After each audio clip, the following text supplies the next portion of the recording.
1. One of my closest friends owns one of LA's most popular pumpkin patches, and I've been her operations manager for 6 years. It is more of a festival at this point, which I mentioned to give a clearer indication of the scope of the event. We're geared towards kids under 8 and operate a slew of activities and rides for them to do and go on. So the place is quite a hive of activity, with children running around the place and interacting with each other. Now, it was a Friday night at the end of October, my birthday in fact, so the joint was definitely jumping at that point. I was standing near one of the food trucks, watching some of my staff operating a nearby inflatable, when I noticed 2 kids running around the same area, throwing wood chips at each other. Annoying, but not necessarily dangerous at that point, as they were clearly focused only on each other, and mostly away from other kids. That clearly became too boring, so they started throwing handfuls of chips up into the air in front of them, creating a shower of wood. Now it's creating a safety hazard, especially as they start targeting other children nearby.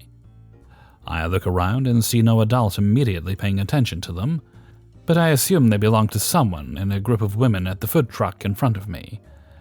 I catch the eyes of the little girl who realizes she has been caught, and I shake my head.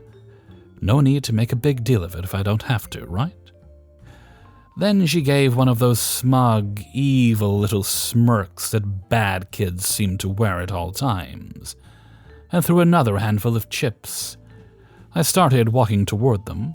They both proceed to throw handfuls of chips at me, all of which pretty much hit me straight on. "Stop!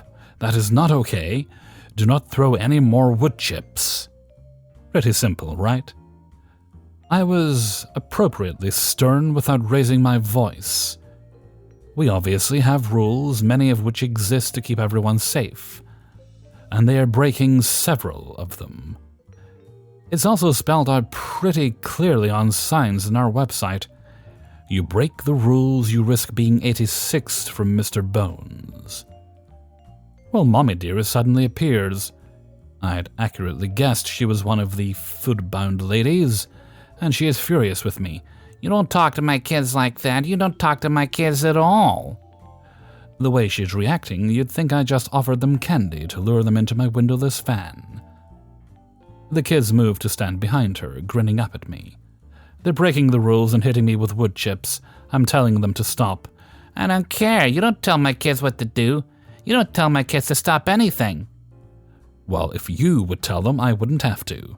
They throw things at me, they're going to get talked to. "No, they can throw whatever they want, and you don't say anything to them. I am their mother, and you do not talk to them." Then be a mother and pay attention to them. They're breaking the rules. They're hurting people. It's not okay, and they need to stop. She unleashes another round of, "You don't talk to them, I talk to them." Only this time she adds, "You don't tell me what to do as a mother." I'm autistic as well, and normally terrified of confrontation, but I do have a switch that renders at a moot point, and boy did she hit it. I stepped closer to her and said, "Actually I do. This is my event. I run this entire thing. If you and your kids don't follow my rules, I will gladly invite you to leave." Clearly, she had no idea I worked there, never mind that I was in charge of all the things, because she was dumbstruck for a moment. I expected her to keep going, and she did, albeit in a very quiet, resigned manner. She muttered a few more things to me about me not being their mom, and how awful I was for telling children they couldn't have fun, yada yada. And then they went back to her group. The kids had definitely realized by then that they and their illustrious mommy had lost this one, and would continue losing if they tried to pull their stupid stunt again. The amount of entitlement I've seen at this job is astronomical, and I've kicked multiple people out over the years. That family was one wrong move away from a permanent ban. Don't F with me on my birthday. 2. Listener warning. This story might contain many references, childish jokes, and not be going straight to the point all the time. You might find some cringy or not, which is fine. In the middle of the Spelt Flower Mom's hunting grounds. Through friends of my parents, I got a great big apartment, which I was splitting with 2 other people. This apartment is located in the part of Copenhagen known for its Karens. We call these special Karens for spelt flower moms, and are known for their lifestyles of only eating organic, free-range, non-NGO, vegan spelt-fed, cod-infused hamsters and whatnot. To give an idea of how bad they get, I was smoking a cigarette when walking down the street one day, and a lady crossed the large street from the opposite side with a stroller just to tell me that I shouldn't smoke near her child. But our tale is not about her, but about the queen among Karens, one whom managers were not prepared for in the manager assembly line. Another bit of backstory is that at the time, I was working as a bartender due to my love for alcohol and good food. Due to my passion of food, I was working my way through an assortment of cookbooks. This made me an absolute menace to all the workers down in the local grocery shop, since I would send them on a quest for the Holy Grail every week due to recipes with obscure things, which both they and I were unsure they had in stock. This is just to say that all the workers there knew me as a regular, but being in the service industry myself, we all had the common telepathic ability of signaling without words or direct body language when we were tired of entitled people. The Karen, the Kale, and the apathetic bartender. At that point in time, I was trying to face my biggest fears in life: parasites, men in cycling outfits, and most of all, the plant group sending shivers down the spines of every kid. Kale. I was working my way through the Satanic Bible, also known as a kale cookbook, to experiment with what sort of kale my taste buds wouldn't reject. Much like the MW2 lobby did to a player with a shitty ping. I had just read the tiny chapter of an unknown demon in Solomon's book, Palm Kale, Cavallo Nero, which I later found out was the Archangel Uriel in disguise. Upon arriving in the greenery section, I find one last batch of the for now ungodly lettuce and happily drop it in my basket. As I do, I should have known in hindsight that I had triggered Fjalar, and he was alarming for Ragnarok in a tone too loud for the human ear to register. Someone grabs my shoulder from behind. I turn around, and there she stands, wearing yoga pants and the rest of the typical Spelt Mom uniform, which would make 1937 Hugo's boss jealous with the amount of fear which it induces to sane people. She was also pushing a 3-year-old kid around in a stroller with 2 T's running out of his or her nose. "What do you think you're doing?" she says in a hard tone as I look at her in bewilderment. "Shopping?" I answer, while trying to take a step back to not be in her grabbing strike zone again. "Did you just take the last palm kale?" "It would seem so." "You better give that to me." At this point, I had lived in the free-range Karen Reserve for a year, and while the encounter rate wasn't frequent, it was enough for me to not back down. Like a storm cloak in front of the Imperials, this was a hill I then and there decided to die on. "No, I don't think I will." "How dare you talk back to me? Are you aware that little Storm here, all kids in this neighborhood are either named Storm or double names, has a strict diet, and I need the palm kale for that?" I'm unimpressed by the notion of 3-year-olds about to go through a kale-specific diet, so I say, "I think little Storm would be happier with a cheeseburger from McDonald's." This was not my proudest remark, dear listeners, but as it turns out to be, I am only a man, and a very petty and triggering one at that. She went ballistic. I don't remember what she screamed at me, but there were some profanities about me, my assumption that she would ever go to McDonald's, etc. Some of the staff finally came and sent me a look. I sent them a look, so needless to say, they already knew 95% of what transpired. She then started crying and said I robbed her of the kale, which is probably the weirdest thing to accuse anyone of. The staff guided me away while someone pretended to go out in the back and look for more. Those guys were truly heroes among us mere mortals. The kale tasted absolutely amazing, and I would recommend it to anyone, especially when salted with entitled tears. The second contact. Unfortunately for me, but fortunate for you, it was not the final encounter I had with the Yoga Pants Thanos. I lived just above the hottest spelt flour bakery, bringing in spelt flour moms from near and far to hang out with their strollers just underneath the apartment.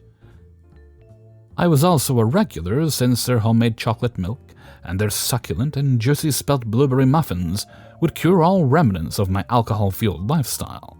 Usually I would go down, take my order to go, and then bring it back up to my balcony on the other side, so I could enjoy my cure in peace and smoke without bothering anyone.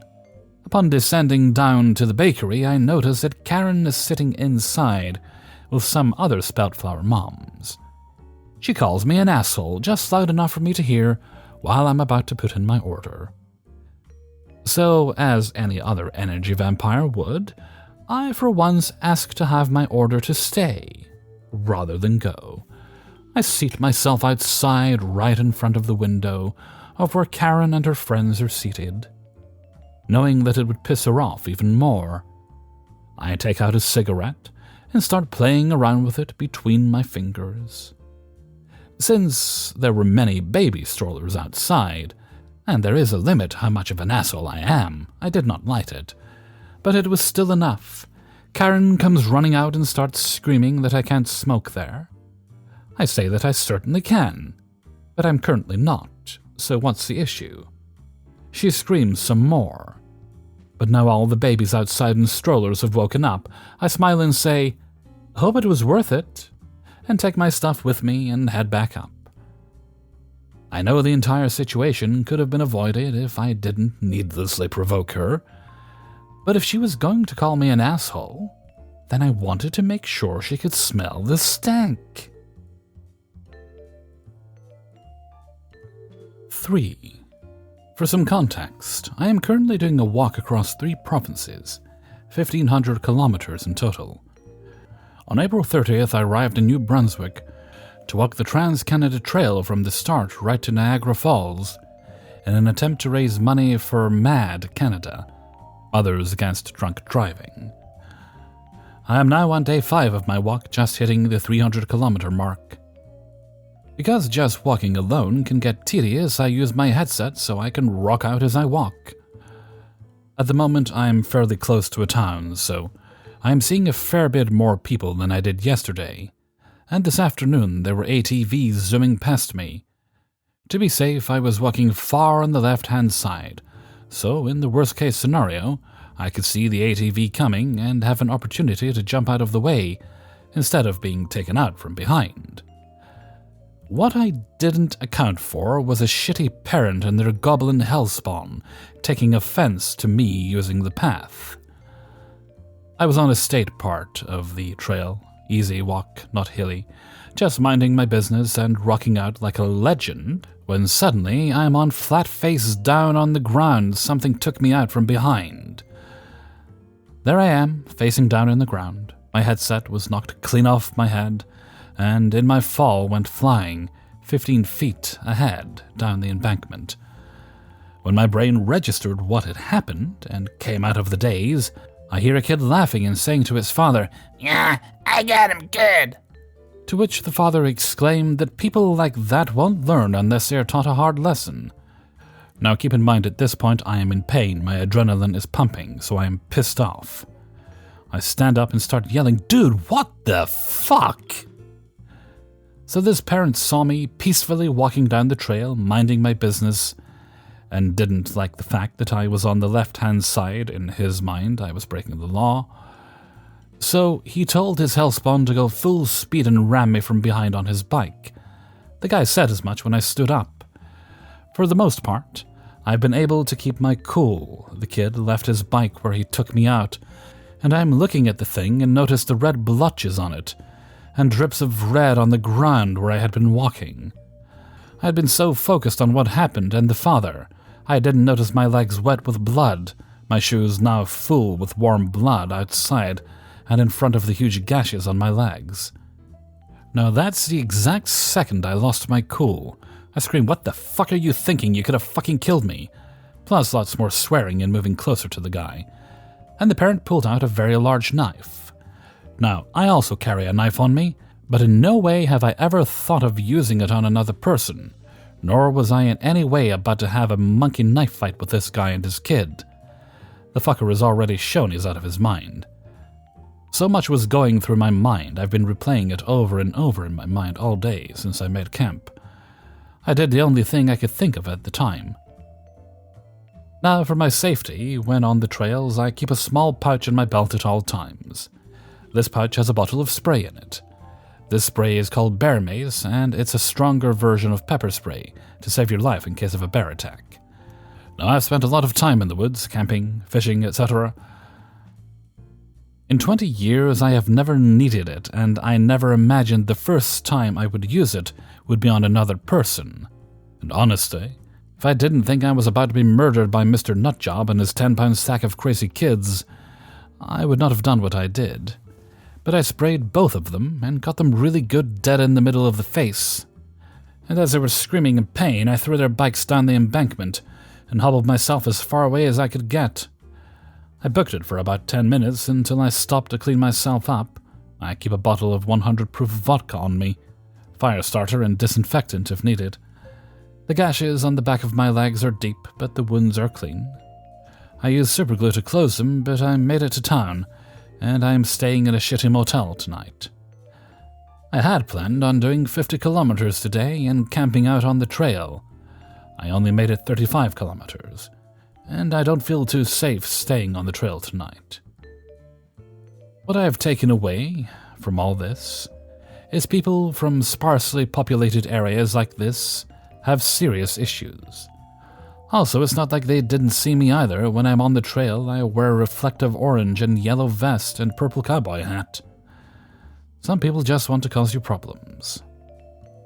Oh yeah, as I made my escape, I skipped up my headset. The band on top is broken. Nothing a little superglue and duct tape can't fix. 4. So a little background. I work for a children's party boutique as a hostess and a princess. We offer different Disney princesses that can be added to any party package. There's different party packages, but each one comes with painting, nails, doing hair, doing makeup, a birthday song, and cookies and soda, and a fun activity, whether it be a fashion show, sing-along, or dance party. We get our fair share of Karens, but I've only been working there for a year, so I haven't seen too many. So, I didn't actually work this party, but had to work the next party, so I got to see the very end, and asked my coworker for details later. It was the second party of the day, and we just happened to be having a new girl shadow the lead hostess. My coworker Viola was the lead. She's also the owner's daughter, so just keep that in mind. She did all the usual stuff, welcomed the guests, made sure she knows the birthday girl's name and age, etc. It seemed to be going all right until she led all the girls back to paint their nails. As she was painting the birthday girl, our entitled kid's nails, Entitled's mother decidedly tells her, "That's not how you paint nails." Viola was unsure what that even meant, so she just apologized and tried being more careful how she was painting. The nitpicking continued, but it wasn't so bad until Ariel showed up. Our princesses always do a royal coronation for the birthday child, but Entitled Kid was not having it. She did not want to participate at all, and when Ariel placed the crown on her head, she removed it and handed it to Entitled Mother so she could place it on her head instead. Throughout the party, Entitled Kid hated Ariel and didn't even want to talk to her no matter what she tried. All the other children at the party were thrilled to spend time with her. The party was nearing its end when I arrived, and had the pleasure of experiencing EM make a very dramatic exit. The princess sings 2 songs as the last activity and leaves after those songs. Is mentioned when ordering the princess. Depending on how quickly the rest of the party went, there may or may not be a lot of time to open presents. Ariel was halfway through her first song when I walked in the back and found my boss, the owner, setting up the table for the next party. She was there because there were a lot of parties, and she knew we'd need help since a few of them ordered an extra 30 minutes, meaning we'd have no time in between parties to clean up for the next. EM did not order an extra 30 minutes, so here's the exchange I heard on my way to put the dirty plates in the kitchen. Ariel's gonna leave after this second song, then we'll have about 5 minutes left. Would you like to take the presents out with you? If Ariel didn't sing, we could have opened them here, why can't we? Oh, we just have to set up for the next party, and you're more than welcome to stay a few minutes longer to open them. No, we'll just take them home. Are you sure? We can let you stay just a few minutes more. No, we're taking them home. Okay.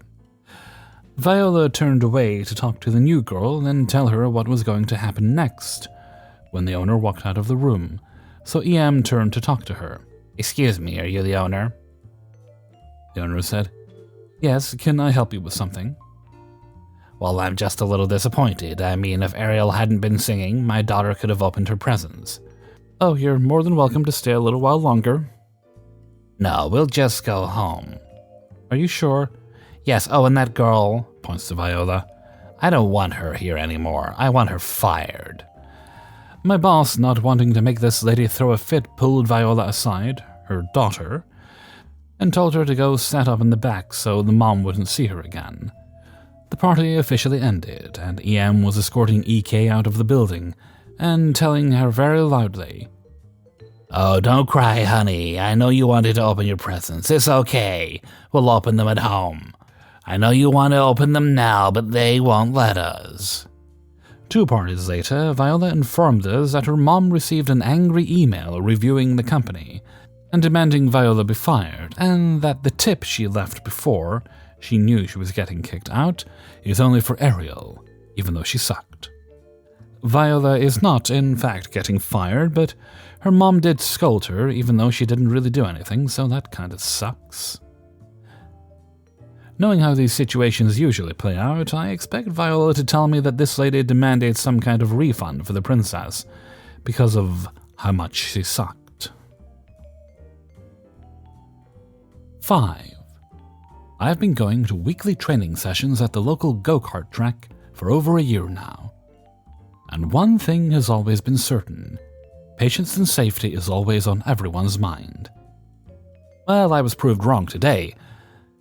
Usually our sessions have 2 groups with 2 coaches at once.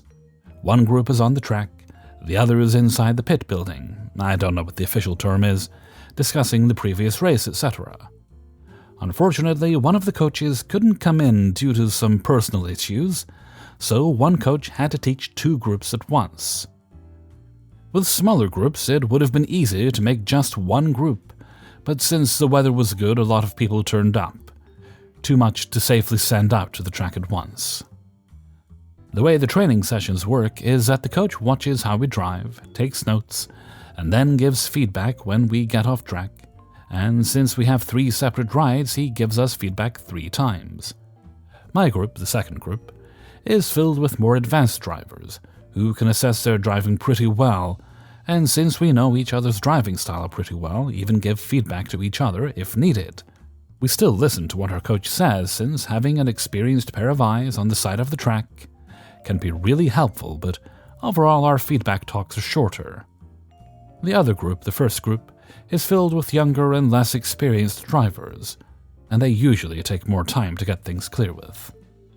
The coach started the training session saying that unfortunately the other coach couldn't come. So, because he'll have to handle 2 groups at once, the session might be longer than usual. Not that at the time anybody seemed to protest. At first, he talked over some basic theory things and things that happened last week, and then sent out the first group. Our group was able to sit down and spectate their driving. It was about here that we noticed that something wasn't right. One of the kids on the track was a full newbie, first time at training session. He had probably learned his basic racing skills from arcade-style racing games, since his tactic to get past people was to ram them lightly before they got out of the way. We at the pit commented on this, mostly saying stuff like, "That kid probably learned this from GTA, etc." After a few comments, I glanced off the track and see a mother and grandmother staring at us with slightly angry looks. I just assumed that they didn't like our lingo, since we did throw a few cuss words in there. Our first ride went as usual, then the headache started. The same mother-grandmother duo had a small baby with them, which started bawling every single moment its mom didn't pay it her full attention. Our coach was noticeably annoyed the baby's crying was loud enough to make listening difficult for everyone. The mom didn't even bother going outside and calming the baby down there, instead just letting it go on. Through the baby's weeps, I heard the grandmother talk about how the first group was just sitting outside instead of driving. Once again, I passed this off as them being new to the training sessions, and that the improvised circumstance of the session might have made them a bit confused. Eventually, we were just able to finish our feedback talks, and the coach let the first group loose on the track, followed by our group once the first had finished. Then all hell broke loose when the coach came to talk with us once we finished our second ride. Why is the first group sitting there? I talked with the second group first, then I let them on track. The mother now chimes in. The session is supposed to end at 7:30. Where is the other coach? This is extremely unprofessional. It was 7:15. I did start the session saying that since the other coach couldn't make it, the session might go longer than usual. I've been a school teacher for 30 years, and I have never seen this kind of unprofessionalism. I helped Ukrainian war refugees too, you know. Seriously, I do not know where the other coach is. He just said it was a personal matter, and that's all. You can call him if you want to. The mother added, All that's done here is important men standing around telling kids how horrible their driving is. We want our money back. At this point, some other parents started to chime in, trying to calm the two down. But all that came from that was some insults directed at them. One of the dads who spoke up to silence the women is Russian. No hate towards him, he's a good man. Another dad asked him what just happened in Russia, which was followed by the grandmother calling him a filthy Putin supporter in Russian. Fortunately, the man kept his cool and just stepped outside. You will call the other coach now? Note that some things get kind of lost in translation. In my language, there are two ways to refer to a person. I suppose a direct translation would be you for informal and your for formal. Well, the mother was interrupted by the grandmother, because she used the informal word instead of formal. We have to be polite, was what she said. Pause for irony. Well, the coach tried to call the other coach just to calm the two women down. He didn't pick up. My coach proceeded to call him 4 times, all tries followed by a small pause. On the 4th try, the other coach finally picked up. What followed was brief. I'm busy. What's wrong? Some parents are unhappy that the training session is going over schedule and want to talk to you. I'll tell them to go to hell. My sister got in a car crash, and I'm in hospital waiting for her surgery to be over. This was played on the speaker, for everyone. Needless to say, my coach was allowed to continue with his improvised training session. I later found out that the kid who rammed the others off the track was the mother's son. I suppose the entitlement runs in the family. Hey everybody, Hellfreezer here, and thank you very much for listening to The Impractical Proudness of Parrots. Ipop, episode 85. And thank you very much to everybody who allowed me to use their stories in this video. Big thanks to everybody who shared the previous videos around. I appreciate it when you do so. If you'd be so kind as to give this a share with all the various social media you have at your disposal. Maybe just kind of open the window and yell at people, go watch all of these videos. Everything helps. Good stuff. Okay, this is a day of the week that is takes place at a point in time. Right, no shout-outs today, so we're going to move right along to Hellfreezer's question of the day. And today's question is quite a simple one. Mashed potatoes. Quite a simple thing, just potatoes. How do you like to do them, if you do them? And if you don't do them, what do you have instead? Perhaps you like to do riced cauliflower or that sort of thing. Or maybe you like mashed carrots or Swedes.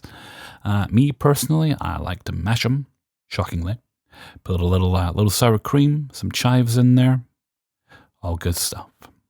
Okay, and with that, I'm going to head off for now. So until next time, thank you very much for listening, and take very good care of yourself.